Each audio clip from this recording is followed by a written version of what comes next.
All right, thanks everyone for joining today. So my name is Angela Criswell. I'm with Rigaku, and I'm going to be talking about 3D CT imaging for core analysis and reservoir evaluation.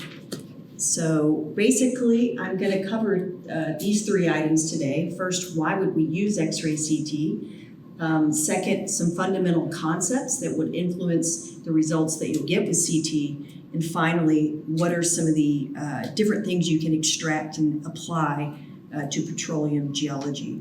So first, why do we want to use X-ray CT? So we've looked at other techniques. So for example, here's an XRD technique. And basically, we want to get from, we know what the composition is, to looking on the inside to mapping the 3D structure where all of these things are. So basically, this technique is going to create a digital twin of the sample, and we can take a look inside and we can start to quantify exactly where the different phases are and the porosity that's located inside.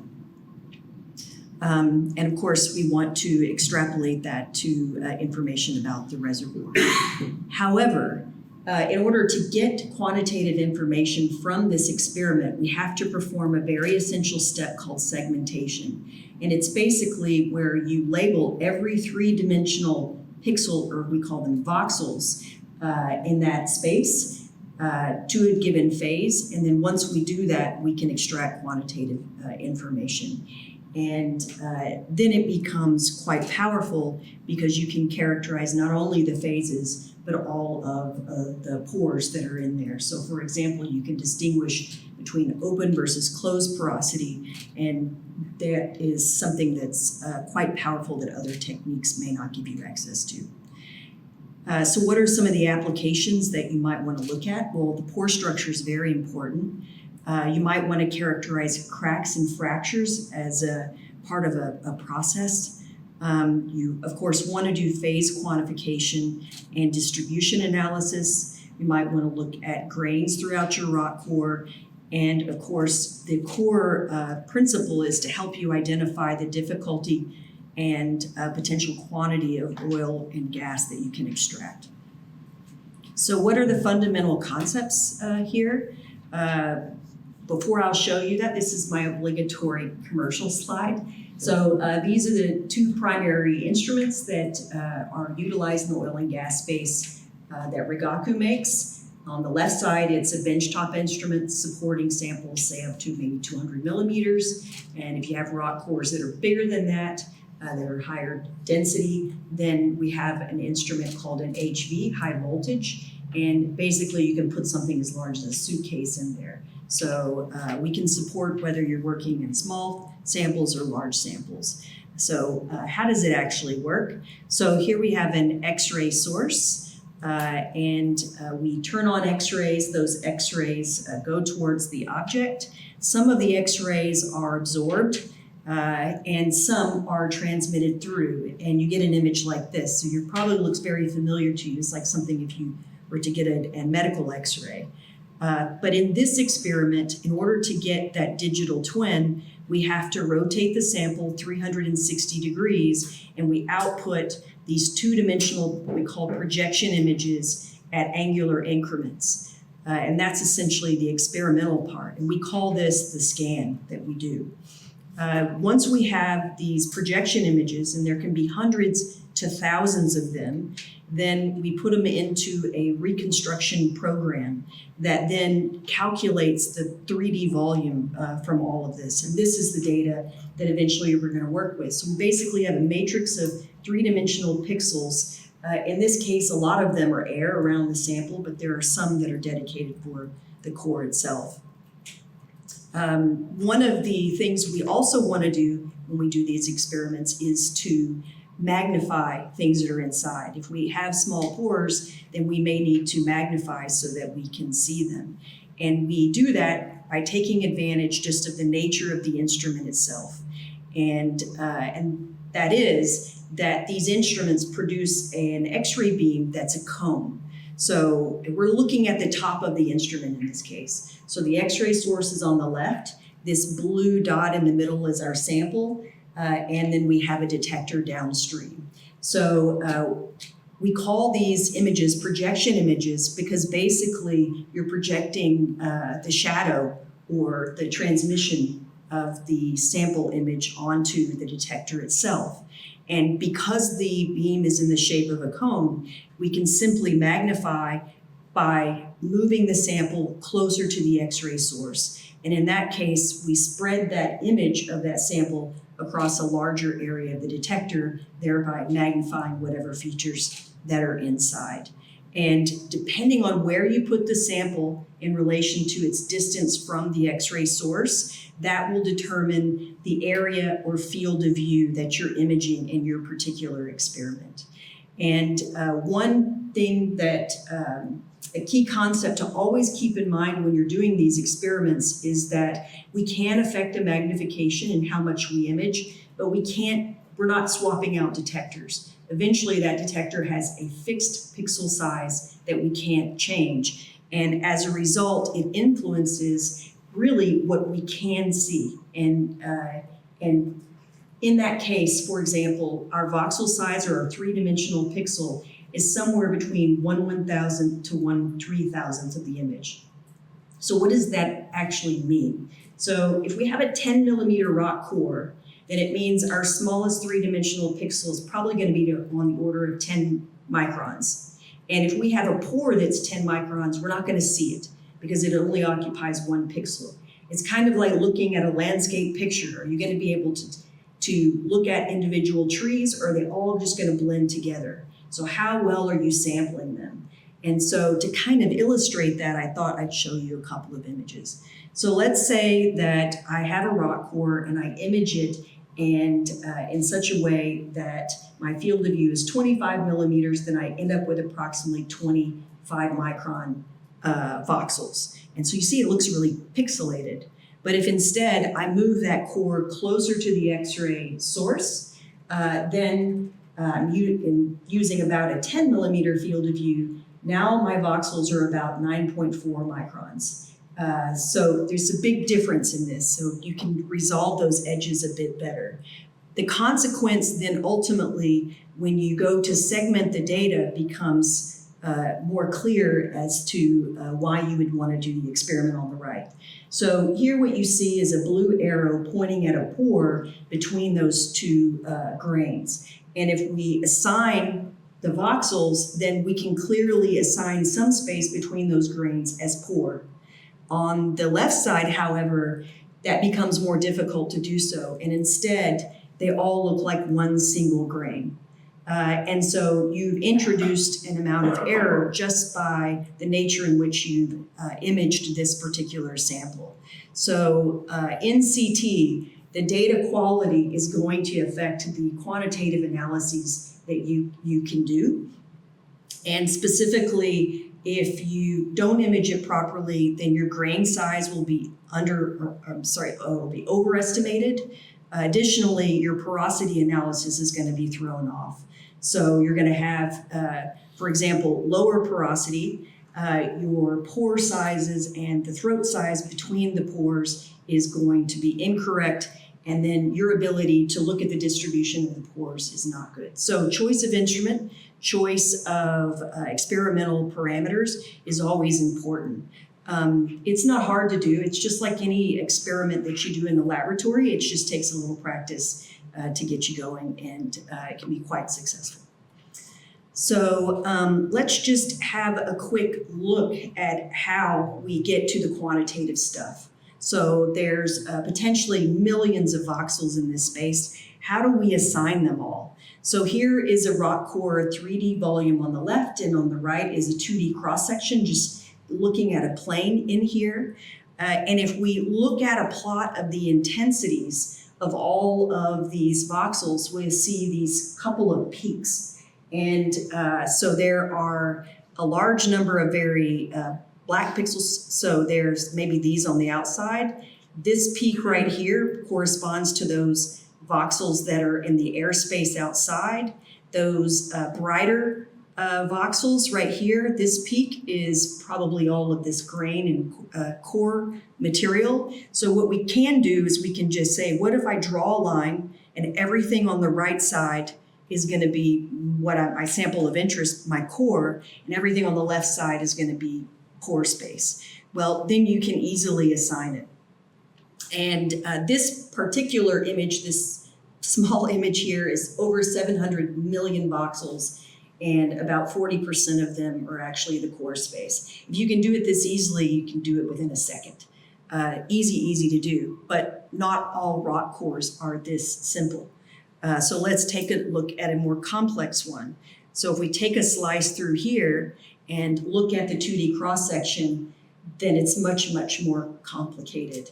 So in fact, in this particular image, you might say there's probably 3-4 different phases, and you can no longer use the same technique of just simple thresholding because they have such very similar grayscale. And also there's an artifact called partial volume effect that will hamper your ability to detect the edges of where each of those different phases are. So we have to use something else. And in that case, we take advantage of artificial intelligence. So there are software tools today that have implemented machine learning as well as deep learning for you to use. And it's not as easy as ChatGPT, but it's pretty simple. So how do we actually do that in the lab? Well, we just basically paint a few voxels in a given space, say this is phase 1, this is phase 2, you go and you just a very small area, and from that it can start to extract all of these different phases and get you back to the quantitative stuff.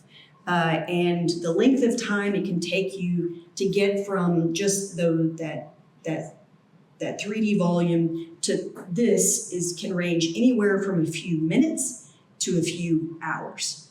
The techniques are getting better every day. So, but my point is that you can get back to very good quantitative information from your rock cores themselves. And then we want to apply that technique to understand maybe our petroleum geology samples. So what exactly do we do typically in the lab? So of course, phase quantification. I just showed you how an example of that, of how you assign all these different phases, and then you can ask how much of it is this material versus voids. And of course, one of the common things that's done in CT experiments is comparison of different samples from different areas in the reservoir, or perhaps a comparison after applying some liquid inside of the core or something like that. So comparisons are very common. Another thing that's quite common is grain size analysis. And that adds a next level of complication to how we process through these data.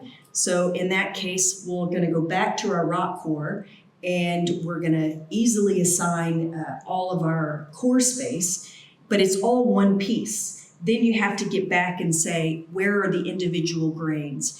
And you can use a tool called watershedding that will allow you to assign each of the individual grains themselves if you've properly measured so that you can see at least some of the pore space between. And once you've done this and separated each of the individual grains, then you can ask questions about what's the size distribution of all of those? What's the shape distribution of all of those? And so you can get quantitative information. So the mean volume of the grain is 5.5 times 10 to the 7 cubic micrometers. But you see, and most of them are pretty small, but then there are some that are quite large, and the largest of them are about 10 times the size of that. So typical questions we ask that we can extract in just a couple of minutes from software is the size and volume distribution, the surface area, maybe of the pore space or of the core space, aspect ratios, and their spatial distribution throughout. And of course, if you're interested in the pore space, you can perform what's called pore network analysis. So if we go back to our 3D core in this case, then you'll see here that the grains are not labeled, but the pore is labeled. And so you can just simply invert your segmented data, and within a second you can have that pore space segmented. And what we want to do is to look at the pores in themselves. So right here, we're just going to zoom in on an area. And what we can really quickly do in software is a distance map. So basically the distance to the closest grain. And that gives us information where we can start to map the pore space itself. And then once we do that, we can get to even more information. So for example, we might want to examine what's the thickness of the pore space throughout. And this will be output as a color-coded map, like a heat map. So things that are very thick are this green color, closer to say maybe 200 microns. And then the small pores or small throats are colored in purple. So like, for example, this one that's around 35 microns. And typically, we want to know the average size of the pores and the throats. So we can also map that back into 3 dimensions. So again, this is the pore space overlapped with the original core that shows the same thing all together. And then you can remove that and then and look at it more broadly. So now, by looking at it in this way, we can see these hot spots where we have about 215 microns pores throughout. Then we can map the pore space and look at their path lengths that it takes to get through there. And a couple of typical things that are done are the indirect path length, like how serpentine is the path to get through. And we can, again, correlate that to a distance. So for example, in this case, now we have the indirect path length through the pore space that's color-coded for the distance. So for example, just zooming in, here we see this example shown here with the arrow. It's about 5 microns. And then there are some areas here where it's thicker, in this case, or longer, about maybe 300 microns, and then the largest about 550 microns. We can also ask questions about the direct path. So the indirect path is the way water or gas might flow, but the direct path we can also measure. It may be not so important, but from those 2 measurements, then we can calculate the tortuosity. So basically the complexity of the pore space itself. And again, map that back to the core 3-dimensionally. So we have areas of low tortuosity, maybe here of 2, and then also of 5 in this case. And again, another thing that might be of interest is connectivity. So here you can see a map of the pore space where you have a very small connectivity. It's only 1, so it's basically a dead end in this case. And then you have some where this particular pore has connectivity to 3 other areas, and this one has lots of connections to 6 other areas. So there's lots of information that you can start to slice and dice once you have this 3-dimensional image. And an additional tool that's currently also being used is digital rock physics. So, and in this case, what you want to do is to simulate the flow through the pore space in the digital rock.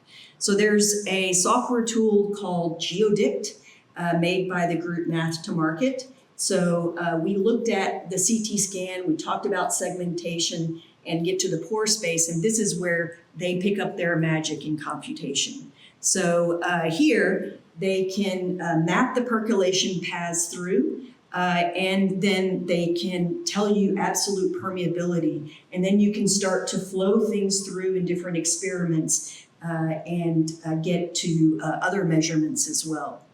In addition to that, we can do 4D experiments. We can place the rock core in the instrument, and we can flow material through it, gas or liquid. So some common examples that my colleague Aya has done is oil, brine, things like that. We collect short images, short scans, maybe about 4 to 10 minutes, and then we can watch as things move through the rock core itself. So hopefully what I've illustrated convinces you today that X-ray CT can be a valuable tool in petroleum geology. You get a digital twin of your actual core sample. The information you derive is very quantitative, and it can be a very good mechanism to characterize the pore space in 3 dimensions. And with that, I'll wrap up, and I'm right at 20 minutes.